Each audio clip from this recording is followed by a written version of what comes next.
Om Jnana Timirandasya Jnananjana Shalakaya Chakshurunmilitam Yena Tasmai Sri Gurave Namaha. Nama Om Vishnu Padaya Krishna Preshtaya Bhutale Srimate Bhaktivedanta Swamin Iti Namane. Namaste Saraswati Deve Gauravani Pracharane Nirvishesha Shunyavadi Paschatya Deshatarane Trinadapi Sunichena Toradiva Sahishnuna Amanina Manadena Kirtaniya Sadahari Hare Nama Hare Nama Hare Nama Vakivalam Kalo Nastyeva Nastyeva Nastyeva Gatiranyata. Jaya Sri Krishna Chaitanya Prabhu Nityananda Sri Advaita Gadadhara Srivasadi Go Bhakta Vrinda. Hare Krishna Krishna Krishna Hare Hare Hare Rama Rama Rama Hare Hare. So we finished 12 chapters of Bhagavad Gita. We finished the middle 6 chapters, which Prabhupada says are the most confidential chapters. So now we begin the final 3rd section of Bhagavad Gita. So today's chapter, which we will do in 2 parts, we can only cover half today. Chapter 13, Nature, the Enjoyer, and Consciousness. So in Sanskrit, nature is prakriti, and the context is material nature. Then the enjoyer, the Sanskrit word is Purusha. And then consciousness, which we learned in chapter 2, consciousness is the symptom of the presence of the soul in the body. And consciousness is non-material. It is spiritual. Okay, one who understands the difference between the body, the soul, and the supersoul beyond them both attains liberation from this material world.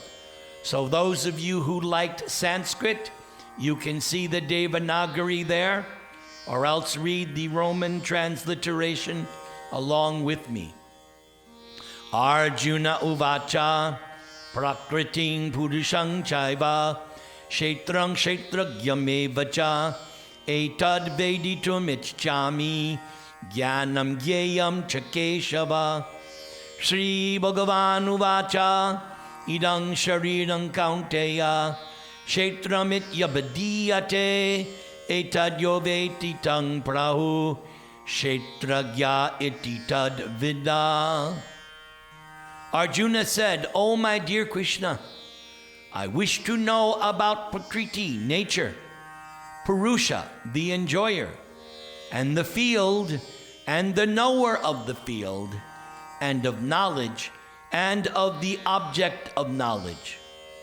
The Supreme Personality of Godhead said, "This body, O son of Kunti, is called the field, and one who knows this body is called the knower of the field."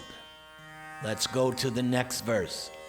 Kshetragyam chapi mang vidhi sarva kshetreshu bharata kshetra kshetragyayor jnanam yattaj jnanam matam mama. O scion of Bharat, you should understand that I am also the knower in all bodies, and to understand this body and its knower is called knowledge. That is my opinion. So this verse is significant. So you and I, we know our field of activities, the body. But I do not know your field of activities or your body. I only know what's happening in my body, because my soul is designated with this body or field of activities, and your soul is designated to your body or field of activities. But here we see the difference between us and God. That Krishna in this verse is saying, I know everyone's body. And that form of Krishna is known as Param Atma, Super Soul. So this very verse refutes the philosophy of Shankara Acharya. Shankaracharya's main point is that everyone is God. Well, this verse refutes Shankaracharya's main philosophy, because we do not know what is feeling and what is happening in everybody else's body, but Krishna does. So one may think I am God, but Krishna is a different kind of God, because he knows what's happening in everyone's body, and we do not. All right, so this is a very important distinction between God and the living entity. We go to the next verse. Tat kshetram yachcha yadrikcha yad vikari yatascha yat sachayo yat prabhavascha tat samasena me srinu.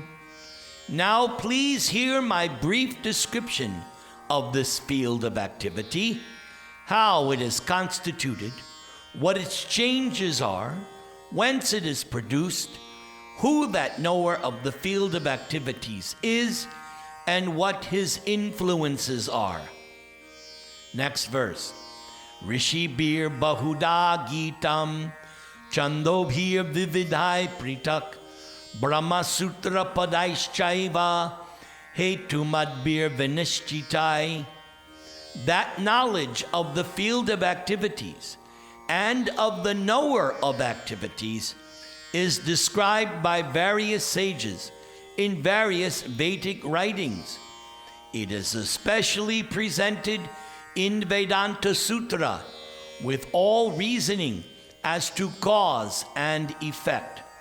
So the thing here to note is that although Krishna is God, although Krishna is the source of all knowledge, still he's going to refer to this Vedanta Sutra. The Vedanta Sutra was composed by Vyasadeva. Vyasadeva took the one Veda and edited it into 4 divisions. Originally there was one Veda, but Vyasadeva took the one Veda and divided it into 4, Rik, Sama, Yajur, Atharva Veda. Vyasadeva also compiled the Puranas, and Vyasadeva also composed the Mahabharata. But his most scholarly work is this Vedanta Sutra. So Vedanta Sutra is not an easy book to learn. If you're having trouble with Bhagavad Gita, don't even think about Vedanta Sutra, because Vedanta Sutra is written in codes. Just like anyone who knows anything about computers. Computers work because of computer language. You have to know the computer language, the codes. Then you can write a computer program. But if you don't know, then it all looks like numbers and letters. It makes no sense. You have to know the computer language. So Vedanta Sutra, who can understand Vedanta Sutra? Number 1, you have to be expert in Sanskrit.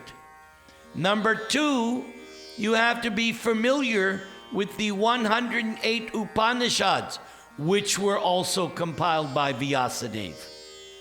Because the very first shloka of Vedanta Sutra begins with the word therefore. Meaning, he's already assuming that you're approaching this Vedanta Sutra having already gone through our 108 Upanishads.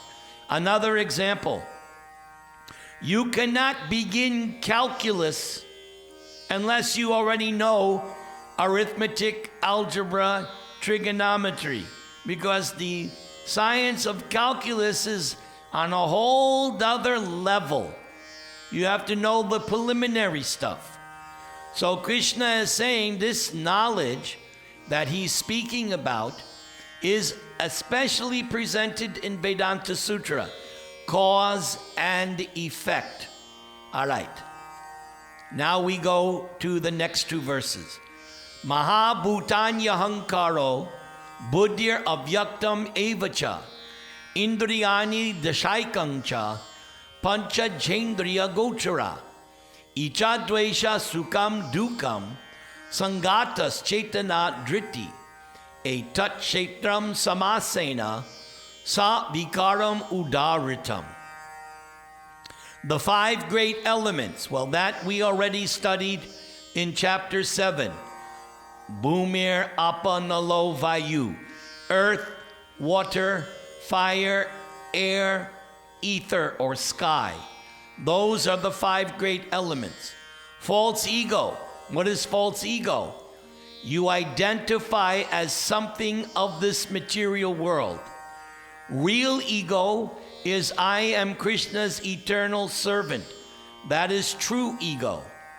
But false ego is to identify as man, as woman, as Panamanian, as Hindu, as Americano. This is all false ego, a temporary designation.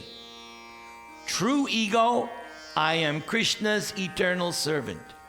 Intelligence, the unmanifested, the 10 senses. So there are two groups of 5 senses. You have your knowledge acquiring senses, eyes, ears, nose, tongue, and skin. Those are called jnana indriya, the knowledge acquiring senses. Then you have the karma indriya, or working senses, hands, legs, throat, genital, anus. Those are the 10 senses. And then you have the mind, which is the subtle sense. It's unseen. It's hidden within. I cannot see your mind. But we know the mind's presence because you go through anxieties. You know exactly what's happening in your mind. So although you can't see it, you definitely feel the different effects. The 5 sense objects. So, sight, sound, smell, touch, and taste. Those are the 5 sense objects. Desire, hatred, happiness, distress, the aggregate, the life symptoms, and convictions. All these are considered in summary to be the field of activities and its interactions. Again, the field of activities is the body, and these are what comprises the body and various interactions. Because when we say the body, we're talking about the 10 senses and the mind. That's basically what the body is.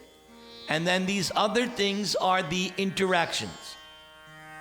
Now we come to the next section. As you can see, it's a series of 5 verses. Amanitvam madanbitvam ahimsa shanktir arjavam acharya pasanang shaukyam staryam atma vinigraha indriyarteshu vairagyam anahankara evacha janma mrityu jara vyadhi dukkha doshanu darshanam asaktir anabishvanga putradara grihadishu nityam cha samachittatvam ishtano topapitashu mai chananya yogena bhakti avyabhicharani vivikta desha savitvam aratir jana sangsadi adhyatma jnana nityatvam tattva jnanartha darshanam etaj jnanam iti proktam ajnanam yad atonyata. So what is this section? This is called What is Knowledge? This is Krishna's list of what is actually knowledge. And what's the first item? Humility.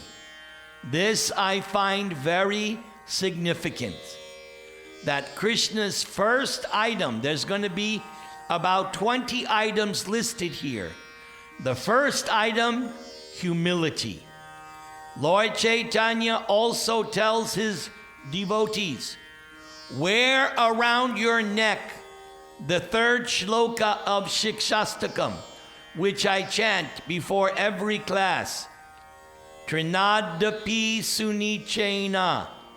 One should think oneself lower than the straw in the street, lower than a blade of grass.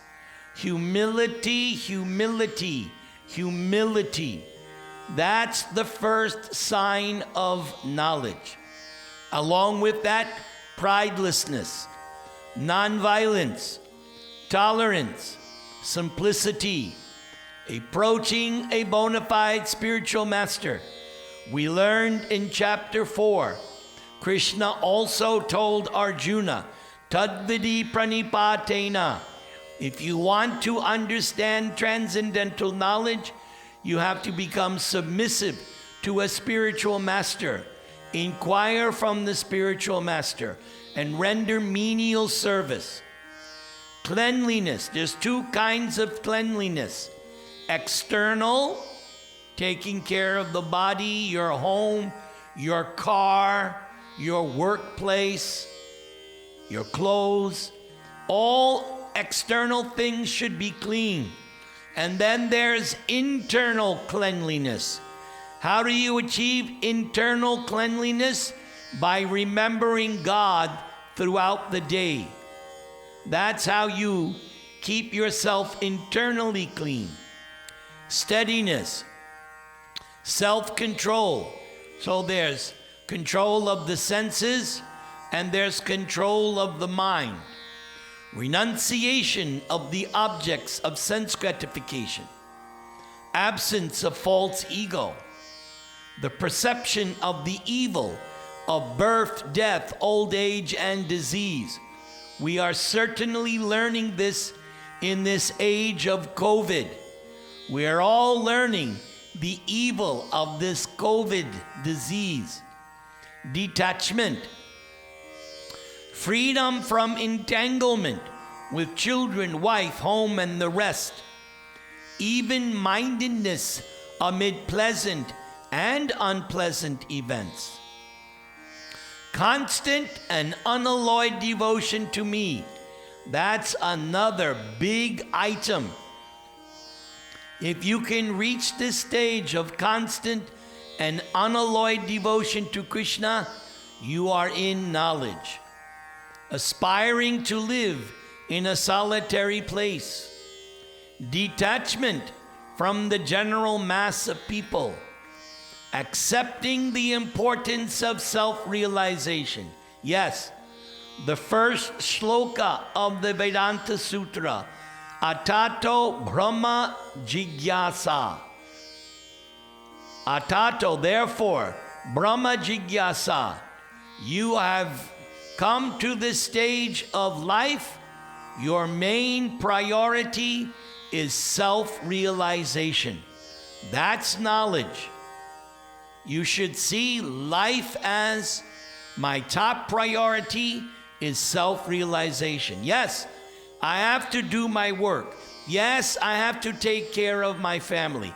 Yes, I have so many duties, but I must not lose track. My real business as a human being is to achieve self-realization. Self-realization means, what is my eternal relationship with God. Every one of us has a unique relationship with God. But right now we don't know what it is. It's already there, but we have forgotten it. That's what we mean by Maya. Maya means we have forgotten our constitutional relationship with God. Self-realization means performing activities till you get to the stage that once again you engage in your eternal relationship with God. Philosophical search for the absolute truth. That's another reason why we are studying Bhagavad Gita. Bhagavad Gita is the absolute truth. We're studying it. Very good. All these I declare to be knowledge. So there were 20 things mentioned. Krishna says, this is knowledge. And now look what he says. And besides this, whatever there may be, is ignorance. Very strong words by Krishna. With whatever we're doing, if it's not in these 20 items, it's ignorance. Strong word. Prabhupada's purport is very long. All right, text 13. Gyayam yat tat pravakshyami yajgyat vamritam ashnute anadi mat parang brahma nasattan nasad uchyate. I shall now explain the knowable, knowing which you will taste the eternal. When we taste material things, we are tasting the temporary. Very easy to understand. 1 galabjaman, 2 galabjamans, 3. But after 10, no more. The taste, you've lost your taste. You've reached satiation. Everybody loves gulabjamans or samosa or whatever your favorite food is. But how many samosas can you eat before you get a stomach ache?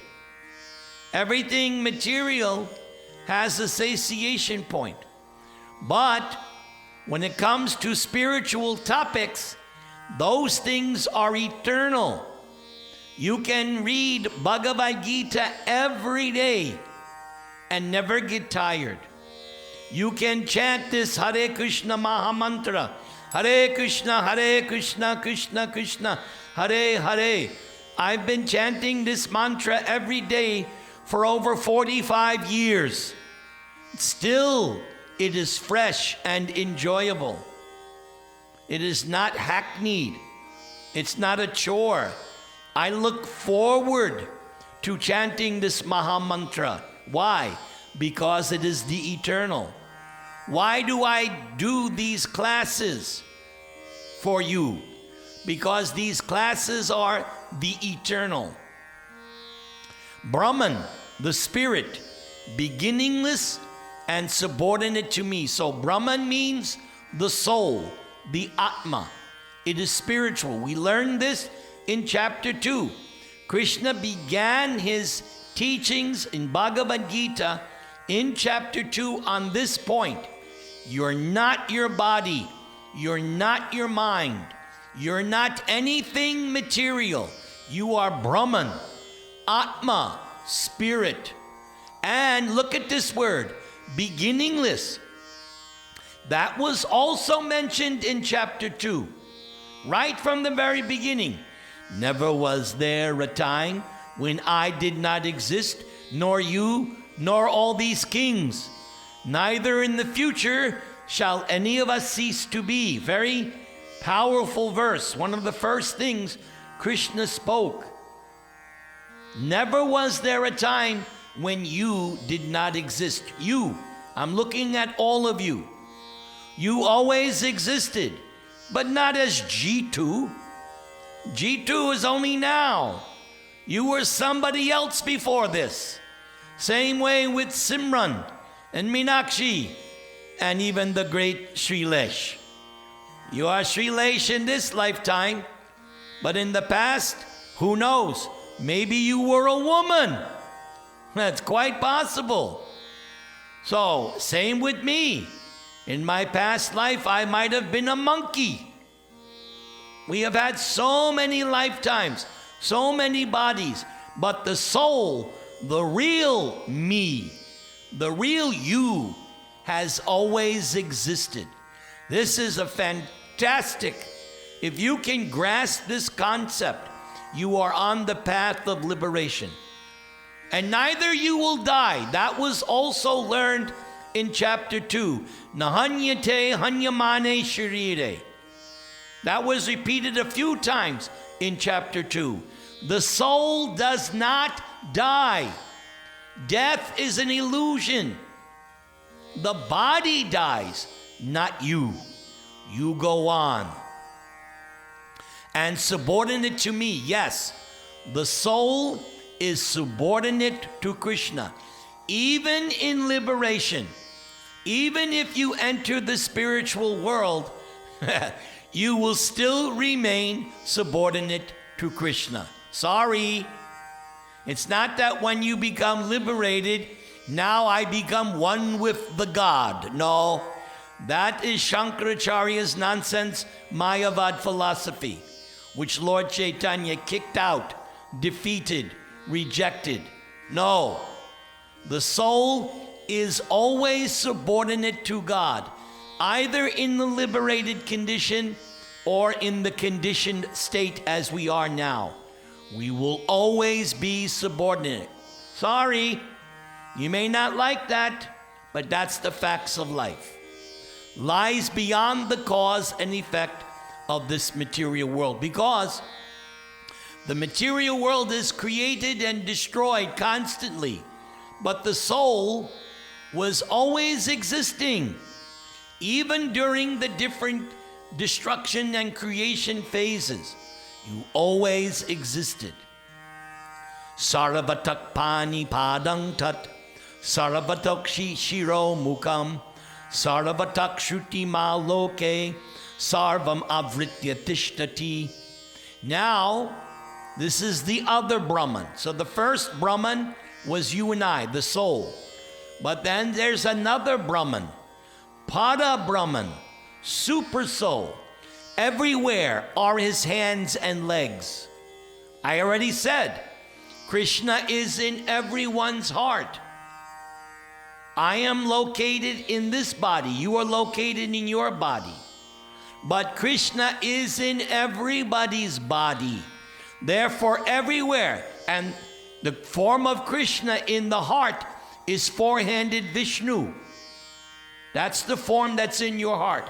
Paramatma is an expansion of Kshirodaka Shai Vishnu, and that form is four-handed, Chaturabhuja, which we learned at the end of chapter 11, if you remember. When we studied chapter 11, after seeing the universal form, Arjuna said to Krishna, I want to see your four-handed form, and I also want to see your original form. So after showing the universal form, Krishna took that display away and appeared to Arjuna as Narayana, Vishnu, forehand. And then he resumed his human-like two-handed form, Saumya Vapu, the beautiful form. Yes, that Krishna two-handed form is the most beautiful form. Syama Sundara, beautiful blackish two-handed form. Everywhere are his hands and legs, his eyes, heads, and faces. He has ears everywhere. In this way, the super soul exists, pervading everything. So Paramatma super soul is localized and all-pervading at the same time. How is he localized? He's in my body, he's in your body, localized. But because he is simultaneously existing in all bodies and even within every atom, therefore at the same time he is all-pervading. This is a transcendental mystery, that something can be localized and simultaneously all-pervading. So the rest of the chapter is more or less describing Paramatma, super soul. the four-handed form of Krishna who dwells in your heart. Sarvendriya gunabhasam, sarvendriya vivarjitam, asaktam sarva brichchaiva, nirgunam gunabhoktricha. The Supersoul is the original source of all senses, yet he is without senses. Now, this needs to be explained. When it says that he is without senses, the understanding is he is without material senses, like we have material senses. Because look, it just said, here's how it's not what somebody might think. He is without senses, but the previous verse said, everywhere are his hands and legs, his eyes, his heads, his faces, his ears. So he does have senses. So the context here is he is without material senses. Krishna has transcendental senses. If you were to tell Radharani, if you were to tell Lakshmi, oh, Krishna has no senses, she'd slap you. Because what is Lakshmi, what is Radharani doing? She's satisfying all of Krishna's senses. Lakshmi is satisfying all the senses of Vishnu, but he has transcendental senses. So the context here, he is without material senses. Material senses are limited and temporary. Spiritual senses are unlimited. Krishna's senses are interchangeable. Krishna can eat with his eyes. Krishna can kill by his glance. Krishna's changes are interchangeable. They're not limited. I can only eat with my eyes. I can only eat with my mouth and tongue. I can only hear with my ears. But Krishna's senses are interchangeable. They're not limited. Why? Because they're transcendental senses. He is unattached, although he is the maintainer of all living beings. He transcends the modes of nature. This is another point. Shankaracharya's philosophy taught that when God comes to the material world, he becomes affected by the modes of nature. But Lord Chaitanya says that is the greatest blasphemy against God. Yes, God, Avatar, descends to the material world, but he remains unaffected. That's why there's no fault in Krishna's performing the rasa dance. Some people try to find fault with Krishna dancing the rasa dance, as if Krishna is under the modes of nature. No. Krishna, when he comes to this material world, is still transcendental, untouched by any modes of nature. And at the same time, he is the master of all the modes of material nature. Yes, we already learned that, and we're going to learn that in the next chapter. Next chapter, 14, is all about the three modes of nature. But Krishna is Atita Guna, above the modes of nature. Even when he comes to this material world, he still remains unaffected. Next verse. Bahir antascha bhutanam acharam charam evacha sukshmat bhatad avigyayam durastang chantike chatat. The supreme truth exists outside and inside of all living beings. I've already said that several times. Krishna is in your heart, and he's in others' heart, and at the same time, even though Krishna is manifested as Supersoul, Krishna is also right now in the spiritual world dancing with the gopis. And at the same time, Krishna himself is performing all of his pastimes somewhere in one of the material universes. Right now, in some material universe, Krishna is speaking Bhagavad Gita to Arjuna. Right now, in some material universe, Krishna is killing Kamsa. All the pastimes of Krishna are going on somewhere in the material world at all times. And at the same time, Krishna is performing his daily pastimes in the spiritual world. So he's inside of us, and he's also outside. The moving and non-moving, yes. Krishna is also in the heart of the plant or the tree. Because he is subtle, he is beyond the power of the material senses to see or know. Yes. Some people say, I'll believe in God when you show him to me. Yes, we cannot see the super soul. Why? Because it says here, he's subtle, spiritual. Material senses cannot purview the subtle spiritual energy. Remember, in chapter 11, Arjuna wanted to see the universal form. Krishna says, you cannot see it with your present eyes. I have to give you the eyes by which to see. So in the same way, if you want to see God, you have to have special vision. What is that special vision? Bhakti.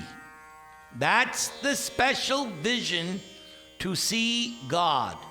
Your heart has to be saturated with love. This is a statement we find in the Brahma Samhita. Premanjana charita bhakti vilochanena. You have to smear your eyes with the ointment of love. Then God will be revealed to you.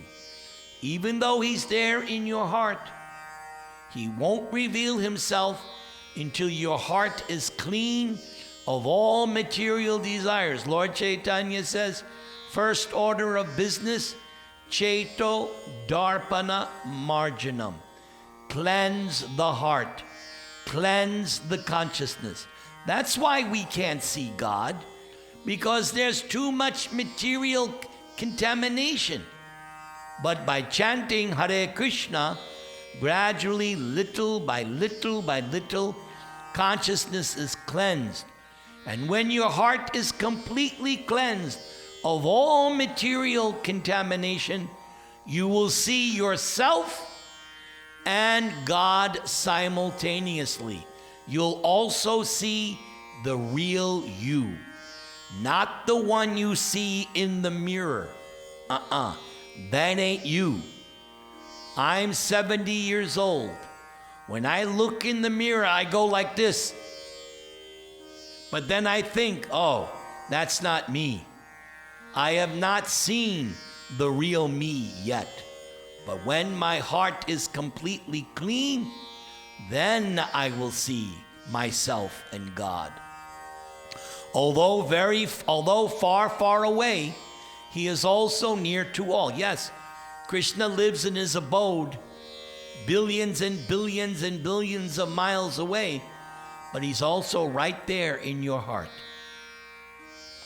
Avibhaktam chabhuteshu vibhaktam iva chastitam bhukta bratri tataj gyeyam grasishnu prabhavishnu cha.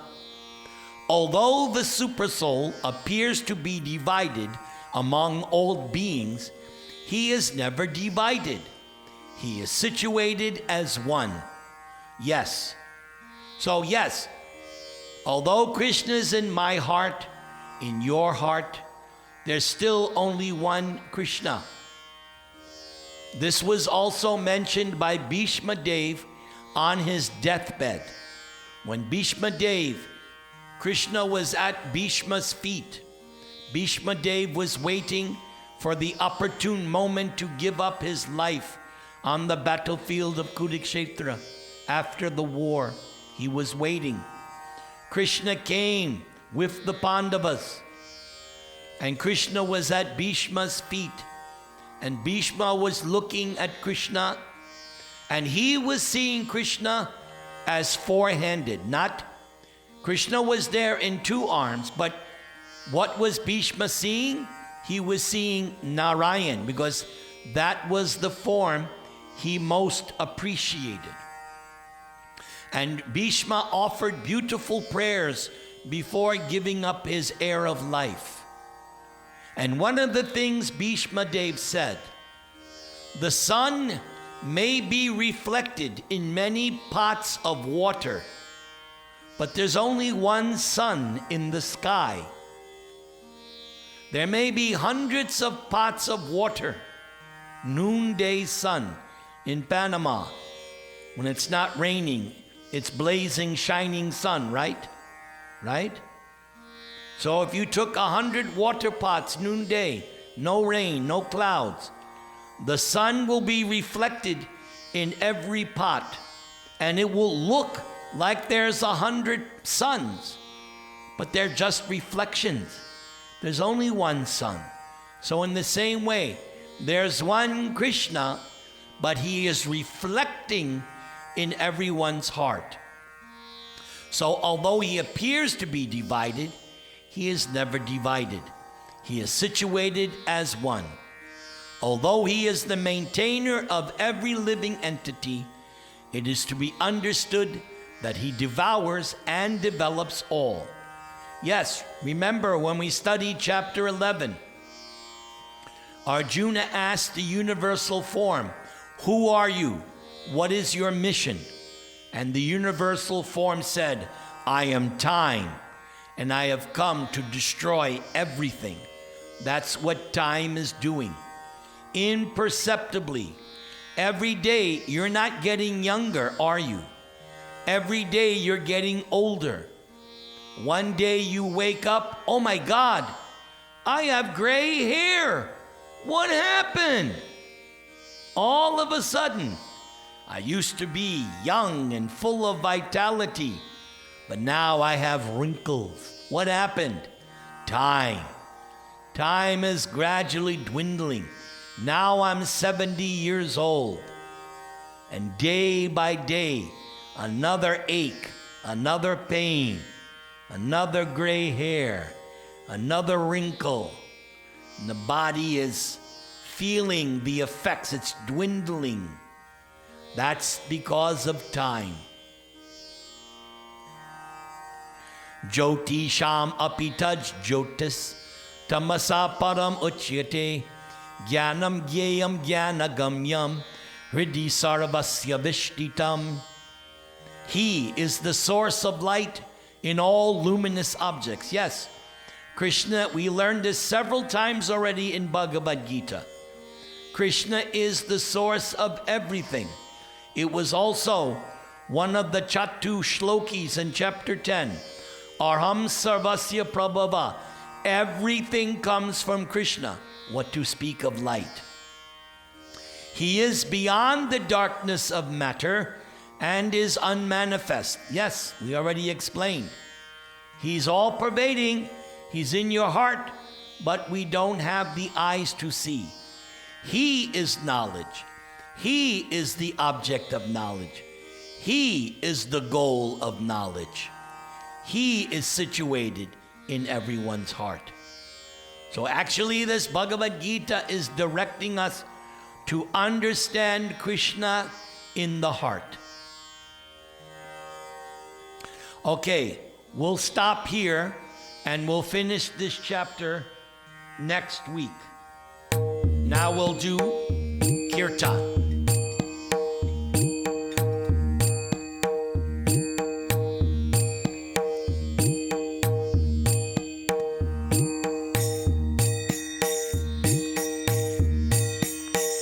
Jaya Radha Madhava Kunjabi Hari.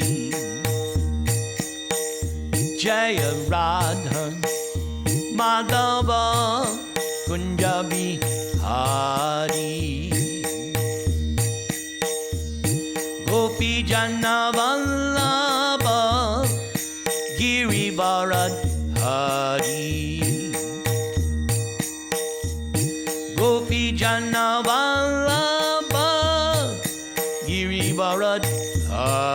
Hari. Yashodanandana Gopi Jana Ranjana. Yashodanandana Gopi Jana Ranjana. Jamuna Tira Vanachari. Yamuna Tira Vanachari. Jaya Radha Madhava Kunjabi Hari. Gopi Jana Vallabha Girivaradhari. Yashodanandana Braja Jana Ranjana. Yamuna Tira Vanachari. Hare Krishna, Hare Krishna, Krishna Krishna, Hare Hare, Hare Rama, Hare Rama, Rama Rama, Hare Hare. Hare Krishna, Hare Krishna, Krishna Krishna, Hare Hare, Hare Rama, Hare Rama, Rama Rama, Hare Hare. Hare Krishna, Hare Krishna, Krishna Krishna, Hare Hare, Hare Rama, Hare Rama, Rama Rama, Hare Hare. Jai Vishnupad Paramahansa Paribrajacacharya Astotra Sattva Sri Srimad His Divine Grace A.C. Bhaktivedanta Swami Srila Prabhupada Ki Jai. Ananta Koti Vaishnavani Ki Jai. Namacharya Srila Haridas Thakur Ki Jai. Prem se kaho Sri Krishna Chaitanya Prabhu Nityananda Sri Advaita Gadadhar Sri Vasari Gaura Bhakta Vrindi Ki Jai. Sri Sri Radha Krishna Gopinath Syamakunda Radha Kundagiri Govardhana Ki Jai. Vrindavan Dham Ki Jai. Navadvip Dham Ki Jai. Bhakti Devi Ki Jai. Tulsi Maharani Ki Jai. Yamuna Devi Ki Jai. Ganga Devi Ki Jai. Samaveta Bhakta Vrinda Ki Jai. Devotees of Cologne Ki Jai. All glories to the assembled devotees. All glories to the Cologne devotees. All glories to the Cologne devotees. All glories to Sri Sri Guru and Gauranga. Hari Hari Bol, Hari Hari Bol, Hari Hari Bol.